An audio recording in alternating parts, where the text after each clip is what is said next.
네, 박종현 판사과 한판 브리핑 시간 김승윤 평론가와 함께하겠습니다. 어서 오세요. 네, 반갑습니다. 자, 최근 여권 내에 통합을 놓고 합당이죠. 합당 놓고 갈등이 깊은 가운데 대통령이 입법 속도를 내라 이렇게 질타를 했군요. 네, 이재명 대통령은 국무회의 모두 발언에서 웬만하면 국회에 이런 얘기 안 드리려고 했는데 말씀을 드려야 할 것 같다면서 현재와 같은 입법 속도로는 국제사회 변화에 능동적으로 대처하기가 매우 어렵다. 이런 지적을 했습니다. 예. 이 대통령은 국제사회 불안정성이 매우 높고 기술의 진화 속도가 예측을 훨씬 넘어서고 있다고 언급을 하면서 경쟁력 강화를 위한 입법이 참으로 절실하다.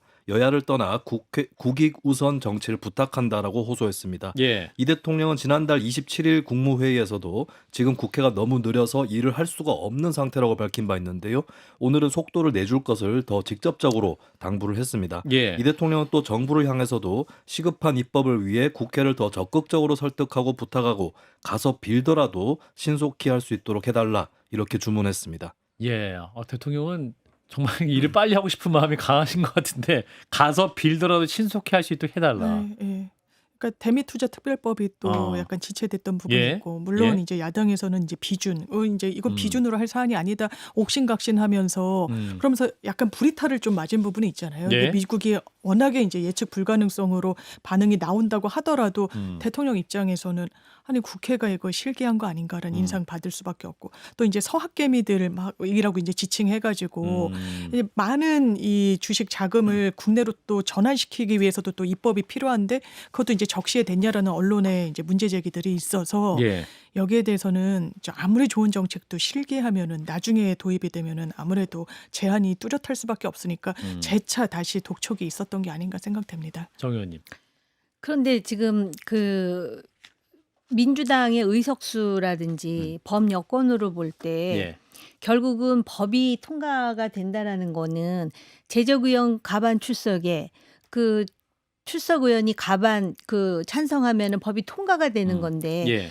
국민의힘이 반대를 하고 싶어도 할 수 있는 일은 24시간 필리버스터하고 그냥 끝나는 일인데 예. 결국은 이거는 야당에다가 하는 메시지는 아니다라고 보여지고요. 예. 그래서 지금 말씀하신 대미투자 특별법이라든지 또 그 주식과 관련해서 서학 개미들을 어떤 식으로 입법화해가지고 국내 국장으로 시선을 돌리게 만들겠다라는 것인지, 그런데 모든 정책을 이렇게 법제화해가지고선 그 할 수가 있는가? 오히려 그 자발적으로 뭔가 유도할 수 있는 다양한 정책이 있을 수 있는데, 제가 볼 때는 뭐 그 답답함과 함께 지금 이러한 그 민생이라든지 아직까지도 체감이 안 되는 이유는 나는 열심히 하는데 예. 국회가 마땅치 않다라는 그런 메시지 아닐까 싶은 마음입니다. 특히 민주당 지도부를 겨냥해서 하는 말인가 싶습니다. 왜냐하면 지금 국민의힘은 그거를 할 여력도 안 되는 상황이잖아요. 숫자로 볼 때. 김수인 평론가.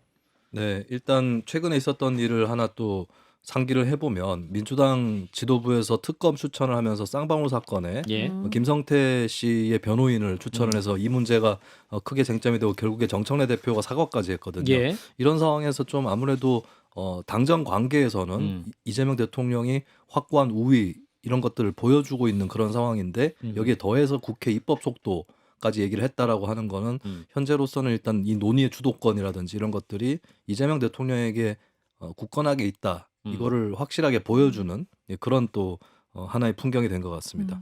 어제 밤에도 강원시 시장이나 시장 가서 그 시장 상인들 만나서 말씀한 것도 대통령은 민심 챙기고 싶은 마음이 굉장히 강한데 너희들은 싸우고만 있다. 이런 거를 좀 전하고 싶은 의도도 있었을까요?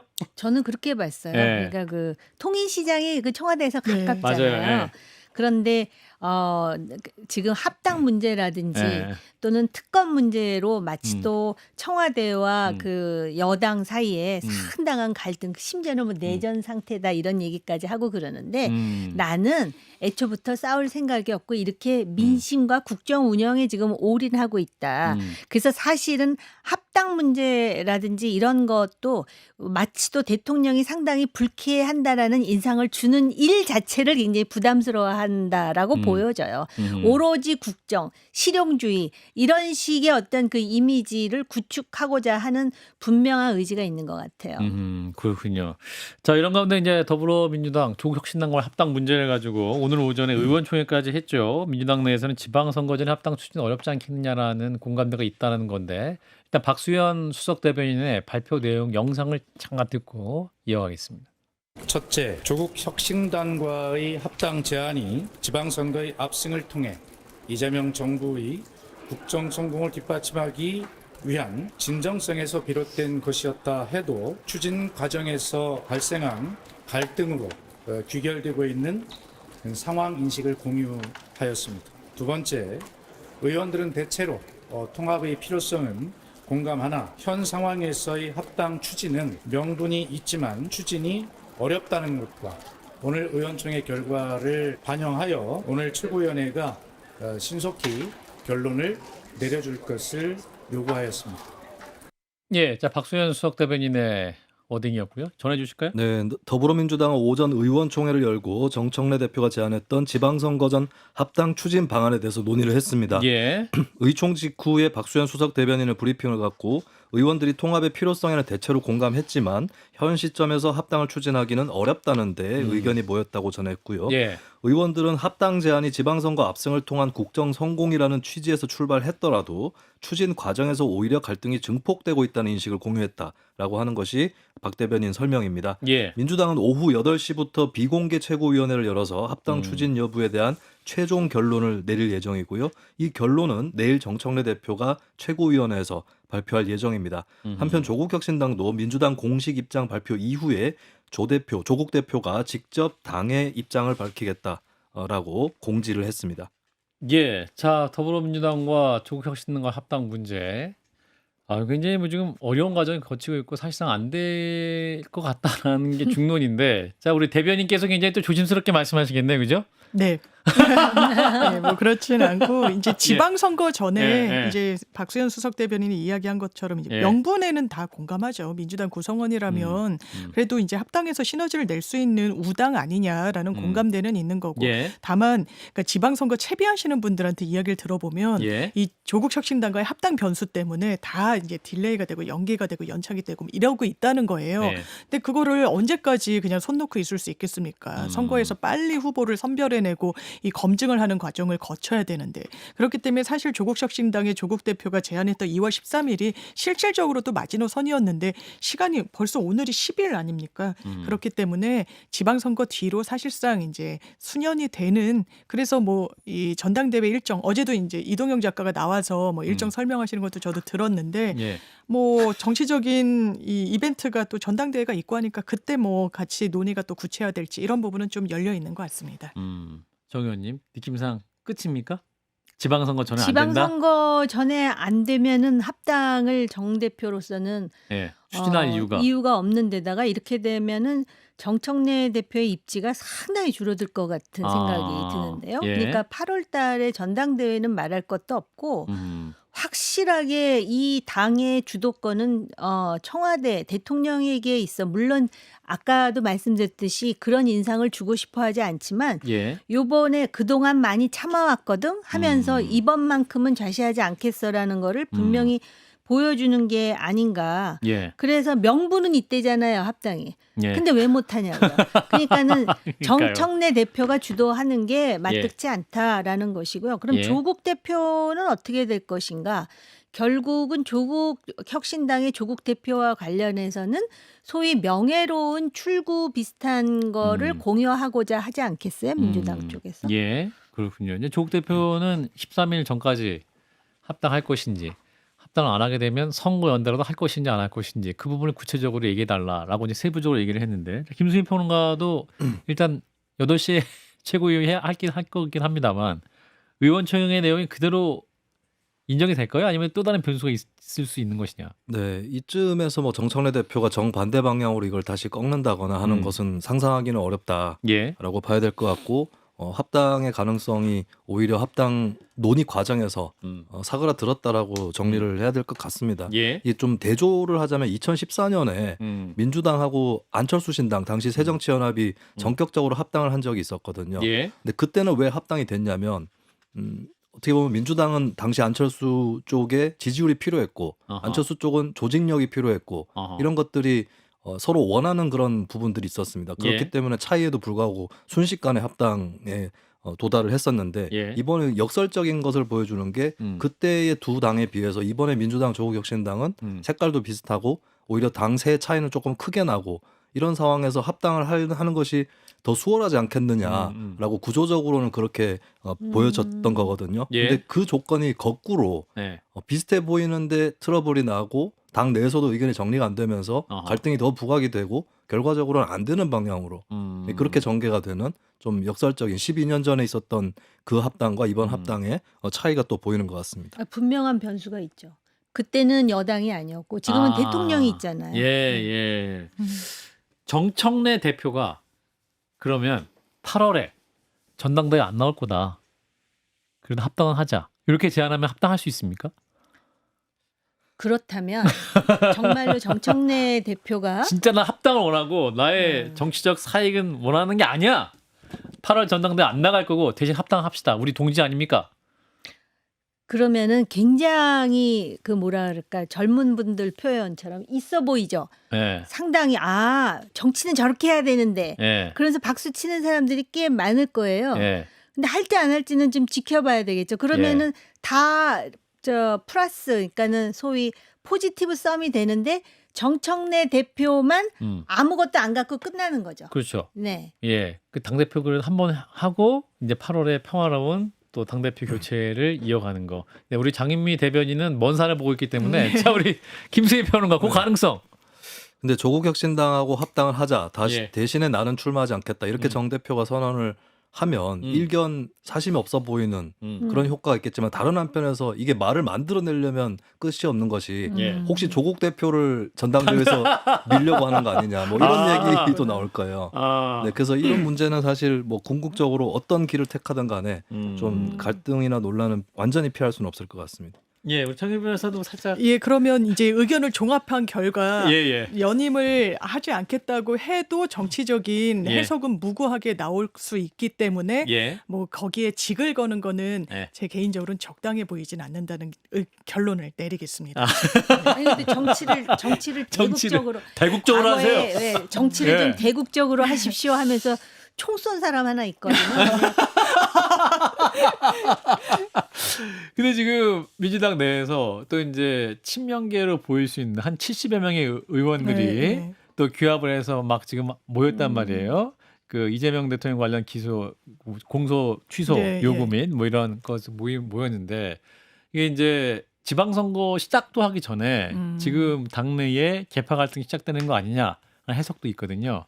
그런데 이게 개파 갈등, 그러니까 이를테면 개파 갈등은 거 개가 있는 거잖아요. 어쨌든 정청래 예. 전선이다. 새. 예. 근데 정청래 대표가 새를 일부러 구축하고 이렇게 지금 활동하는 당 대표인가 그래 보이진 않아요. 예. 그리고 본인의 어떤 구력을 이제 쌓아오는 과정 자체가 어떻게 보면은 이제 주류와는 좀 맞서기도 하고 주류에서 소외되기도 하고 당원들 믿고 여기까지 온 부분이 있어서 지금 그것도 임기 극 초반인데 예. 대통령과 각을 세우는 정청래 맞지 않는 프레임이라고 생각하고요. 본인의 세를 구축하고 진영을 갖추려는 정청래 이것도 정말 사실과는 다르다라고 말씀드리고 그러면 싶습니다. 정청래 대표 의도는 그렇지 않았는데 네. 오히려 반대하는 최고위원들의 발언이 너무 세가지고 갈등이 오히려 좀 증폭돼 보였던 측면도 있었다.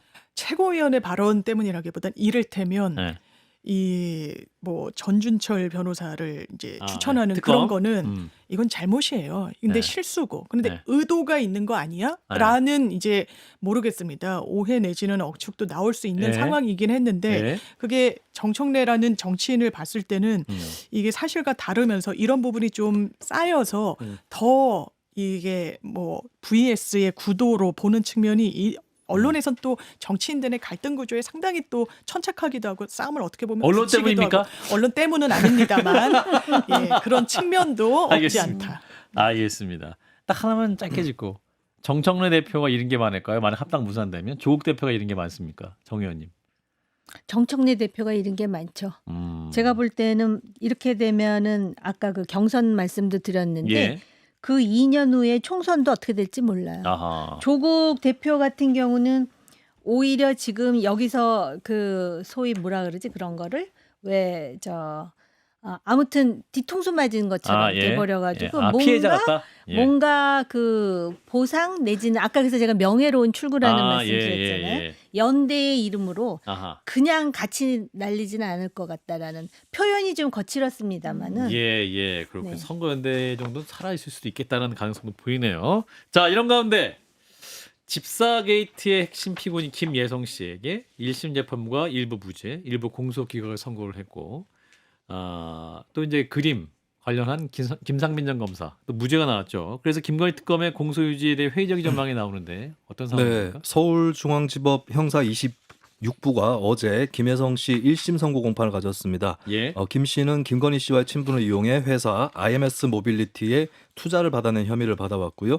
김 씨는 차명법인의 자금을 횡령한 혐의에 대해선 범죄 증명이 없는 경우라며 무죄를 선고받았고, 자금을 사적으로 사용한 혐의는 특검 수사 대상에 포함됐다고 보기 어렵다는 이유로 공소 기각됐습니다. 예. 앞서서도 김건희 특검이 기소한 몇 가지 사건이 공소 기각 선고를 받았는데요. 양평 고속도로 관련 국토부 서기관이 뇌물을 받은 혐의는 특검법 입법 취지에 부합한다고 보기 어렵다는 이유로 공소 기각이 됐고, 예. 윤영호 전 통일교 세계본부장 사건에서도 한학자 총재 원정 도박 관련 증거인멸 혐의도 별건 수사에 해당한다, 이런 이유로 공소 기각이 됐었습니다. 예. 자, 김상민 검사 관련해서 전해주시면. 네, 김건희 특검은 김상민 전 검사가 공천 청탁 등을 목적으로 2023년 2월 김건희 씨에게 시가 1억 4천만 원의 이우환 화백의 그림을 전달했다고 기소를 했었는데요. 예. 법원은 김건희 씨 오빠 김진우 씨가 이우환 화백 그림을 내내 보유했을 가능성을 배제할 수 없다고 판단을 했습니다. 국민일보가 보도한 사진들을 보면 2024년 11월 27일, 12월 24일 그리고 지난해 4월 2일 이렇게 각각 촬영된 김진우 씨 자택 사진들에서 이화백 그림이 다 발견이 됐고, 이로 인해 최소 5개월 계속 보유했을 가능성이 있다는 것이 법원 판단이었는데요. 예. 재판부는 김진우 씨가 수사 개시 이후에 그림을 장모 집으로 옮긴 정황, 그리고 김상민 전 검사가 그림을 구해준 강모 씨 등에게 김진우가 구매한 것으로 하자라고 회유한 정황 등은 입증이 됐지만 이것이 김진우가 그림을 계속 보유했을 가능성을 배제할 수 있는 정도의 정황은 아니다, 이런 판단으로 무죄를 선고했습니다. 이 얘기는 그러니까 김건희 씨 게 아니고 김진우 씨 거다. 뭐 이런 얘기인 거죠. 재판부 보기에는. 그러니까 확정할 수는 없지만, 그러니까 확정할 수 없지만. 김진우 또는 김건희에게 전달됐다까지는 정황이 있는데 예. 그것이 확실하게 김진우가 아닌 김건희에게 것이다. 전달됐다라고 단정할 수 없다, 이런 취지입니다. 예. 그러니까 김진우 씨 김상민 전 검사 건과 또 김예성 씨 관련해서 이제 재판부의 판단의 핵심적인 얘기는 특검이 제대로 입증을 못했다라는 부분이 있어요. 네, 예. 자, 장 변호사님. 이게 제가 특검 수사가 한창일 때 예. 특검에 출입하는 기자들이 이게 예. 좀 분별을 하잖아요. 뭐는 될 것 같고 뭐는 예. 안 될 것 같다라고 이제 특검 발로 아마 취재를 해서 얘기를 하는 것 같은데, 이 김예성 집사 게이트는 좀 난이도도 있지만 좀 어려울 것 같다라는 취지로 이야기를 했던 게 이제 기억이 기억이 나고, 나요? 예. 결과를 보니까 예. 일부는 공소 기각, 저희가 실무에서 공소 기각 판결은 거의 못 받아요. 공소 기각 판결은 완전히 수사권이 없고 뭐 네. 이런 경우에 얘기 안 아니면 된다? 공소 남용을 하거나 이런 거거든요. 그러니까 최초에 이제 허들도 못 넘었다. 이제 법원이 판단했던 근거는 이거는 특검법의 수사 범위가 아니다라고 해서 일부는 공소 기각이 됐고, 예. 나머지 횡령에 대해서는 이거는 범죄 증명이 없다라는 이유로 이제 무죄가 됐어요. 이거 공소 유지 내지는 수사가 탄탄하게 됐다라고는 보기 어려운 부분은 분명하고, 이 실체와 관련해서 조금 더 수사가 이루어졌어야 되는 부분이 있었어야 되는 것 같고, 다만 이 이우한 화백 그림과 관련한 김진우 씨 오빠한테 있었던 걸로 예, 보인다라는 부분에 대해서는 이게 좀 납득은 저는 개인적으로는 안 되더라고요. 이 김건희라는 연결고리가 아니면 그 오빠랑 이 검사는 사실 이 만날 일이 없는 거거든요. 거기에 대해서 상당히 이제 요 근래 뭐 명태균 씨 이 결과도 그렇고 예. 경험칙이라는 걸 써요. 저희가 판결문에. 예. 이게 법 상식에 부응하는 판단을 하라는 거예요. 판사도. 근데 거기에 좀 돌출적인 판단이 나오는 그 1년의 과정 중에서 또 이 판결이 읽혀진다, 저는 그렇게 생각이 듭니다. 정 의원님. 일단 민중기 특검은 여러 가지로 문제가 많다라는 게 지금 계속해서 지금 시리즈로 나오고 있다 예, 이렇게 예. 볼 수가 있고요. 예. 지난번에 그 김건희 씨 예. 재판도 그랬지만 예. 사실 인지된 사건에 대해서 수사한다 그래가지고 음. 완전히 별건 수사처럼 그 사건과 연계되지 않는 사건을 했기 때문에 공소 기각을 한다라는 판사의 취지 아니겠습니까? 예. 예. 그러니까 애초부터 그 파견된 검사들도 별로 그렇게 동기부여가 잘 되지 않는 상황에서 예. 민중기 특검이 또 브리핑은 굉장히 많이 했어요. 맞아요. 예, 무슨 예. 목걸이가 나왔느니 해가면서 예. 했는데 정말 그 뭡니까? 그 실제로 보면은 알곡이 있는 그런 내용 있는 수사를 한 것인가. 그러니까 사건은 처음에 10몇 개에서 시작해서 그보다 훨씬 많은 고구마 줄기처럼 확대됐지만 실제로 뭐 하나 깔끔하게 수사를 해가지고 법으로부터 심판받을 수 있는 결론을 내지 못했다라는 점에서 예. 지금 2차 특검도 지금 그 소위 저 뭡니까 그 김성태 변호사였다는 이유로 지금 판사 출신 특검이 되셨는데 예. 지금 과연 요번에 2차 특검에서는 또 얼마나 실익 있는 결론이 나올지에 대해서 조심스럽지만 참 비관론이 생기네요. 뭐가 이제 검사 출신 특검이 아니면 그립감 있게 수사를 지휘할 수 있을 것이냐, 이 부분에 대한 이제 의구심이 좀 있어서 예, 아무튼 좀 아쉬운 부분이 있고. 자, 이것도 중요한 소식이어서 이것도 좀 짚을게요. 자, 오늘 의과대학 증원안이 확정이 됐죠. 어떤 결과가 나왔습니까? 네, 오늘 보건복지부는 제7차 보건의료 정책심의위원회를 개최했습니다. 2027년부터 2031년까지 5년간 적용될 의과대학 증원안을 확정하는 자리였고요. 예. 정부는 의대 정원을 5년간 연평균 668명 늘리기로 했습니다. 예. 최종 논의했던 수요 공급 모델에 따라서 부족 규모를 4,124명으로 산출을 한 것이고요. 예. 그리고 2024학년도에 정원 3,058명을 초과하는 부분은 모두 지역의사로 선발하기로 그렇게 결론을 내렸습니다. 예. 또 이번 결정으로 의대 정원은 2027년에 490명 증원된 3,548명, 그리고 2028년과 2029년에는 613명 증원된 3,671명 규모로 정해질 전망입니다. 예. 또 2030년부터는 공공의대와 지역의대가 설립돼서 각 100명씩 신입생을 모집하게 됩니다. 그러면은 윤석열 정부 때 이제 2,000명 안에서 많이 바뀌게 된 거죠? 네, 그 증원의 규모는 2,000명 규모라고 흔히들 우리가 알고 있는 그 예. 규모에서는 많이 줄어든 예. 그런 규모인데, 근데 어쨌건 간에 또 증원인 것은 명백하기 때문에 또 의료 단체들의 반응도 네. 기추가 주목되고 있습니다. 예. 그러니까 단순 계산하면 연간 730에서 840명이 늘어난다. 뭐 이 정도 선인데. 예, 짧게 말씀 주실까요? 저는 여기서 눈에 띄는 게 이 정원 늘어난 정원을 지역 의사로 하겠다라는 부분들. 제가 한 의사분이 이제 왕진하는 의사 지역에 헌신하는 의사분이 이 지역 의료제 이야기를 하면서 공공 의료제 이 대안으로 내신 부분이 있어서 그런 부분까지 같이 녹아서 국민 건강권을 제발 좀 보호하는 방향으로 좀 제도가 안착했으면 좋겠다 말씀드립니다. 10초? 네, 2,000명으로 상당히 시끄러웠는데 이 부분과 관련해서는 의료인들도 이제는 정치적 타협이 필요할 수밖에 없다 현실적으로 그런 조심스러운 생각이 듭니다. 네, 여기까지 하죠. 김수희 평론가 두 분 고맙습니다. 감사합니다. 감사합니다.